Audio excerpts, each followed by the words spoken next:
কলব পরিষ্কার করার জন্য আমি কয়েকটা ফর্মুলা বলে দিই আগে, এটা সবার জন্য। এবং বিশ্বাস করেন এখন আমরা সমাজে যারা বসবাস করি বেশিরভাগ আমরা মৃত কলব নিয়ে বসবাস করি, বেশিরভাগ।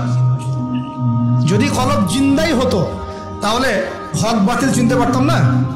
যদি কলব জিন্দাই থাকতো তাহলে কি দুনিয়ার এই মোহের মধ্যে ব্যস্ত থাকি? যদি কলব জিন্দা থাকতো সারাদিন তাহলে দুনিয়ার ফিকিরে ব্যস্ত থাকতে পারি? যদি কলব জীবিতই থাকে তাহলে কাউকে দাফন করার পরে দুনিয়াবি খোশ গল্পে কেউ মত্ত হতে পারে? যদি কলব জিন্দা থাকে তাহলে কেউ মানুষকে ঠকাতে পারে, মাপে কম দিতে পারে, কেউ কি গোপনে পাপ করতে পারে, কেউ কি অন্যের সম্পদ আত্মসাৎ করতে পারে? কলব জিন্দা থাকলে কেউ সুদ খায়, কলব জিন্দা থাকলে কেউ জেনা করে, কলব জিন্দা থাকলে কেউ এরকম নোংরা কনসার্টে যেতে পারে? অতএব বুঝতে পারছি এইসব পরিস্থিতি দেখে যে আমাদের বেশিরভাগের কলব কি মৃত, নিঃসন্দেহে মৃত, কোনো সন্দেহ নাই।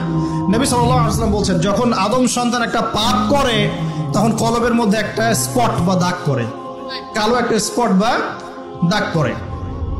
আবার যদি গুনাহ করে আবার স্পট পড়ে, আবার দাগ পড়ে, আবার গুনাহ করে আবার স্পট পড়ে, গুনার উপর গুনাহ করতে থাকে পুরো কলবটা কালো কুচকুচে কুৎসিত হয়ে যায়, দুর্গন্ধযুক্ত।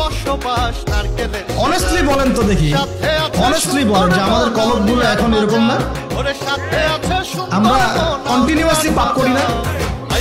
কতবার দিনে আস্তাগফিরুল্লাহ ওয়া আতুবু ইলাইহি পড়ি, কতবার? নবী সাল্লাল্লাহু আলাইহি ওয়াসাল্লাম এমন একজন ব্যক্তি যার আগের গুনাহ মাফ, পরের গুনাহ মাফ, তারপরেও তিনি দিনে 100 বার বলতেন আস্তাগফিরুল্লাহ ওয়া আতুবু ইলাইহি। আমাদের তো প্রয়োজন হয় না, কারণ আমাদের তো অনেকের, আমাদের সবার না, অনেকের অ্যাটিটিউডটা এমন যে সে জান্নাতে অলরেডি চলে গেছে এবং তার দল তার সংগঠন অলরেডি জান্নাতে চলে গেছে। আপনার যদি লিস্ট লাগে আপনি আসেন আমার কাছে, ফর্ম পূরণ করেন, আপনাকে দিয়ে দিব। এমন অ্যাটিটিউড নাই? আচ্ছা, এই অ্যাটিটিউডটা কিন্তু ইহুদিদের দর্শন। ওরা এরকম মনে করতো যে আমরা আল্লাহর সিলেক্টেড বান্দা, ইলেক্টেড বান্দা, যদি জাহান্নামে যাইও তাহলে অল্প কয়েকদিন থাকবো, তারপর বেরো চলে আসবো। হ্যাঁ, এই কথা সূরা বাকারায় আছে, পড়ে দেখেন।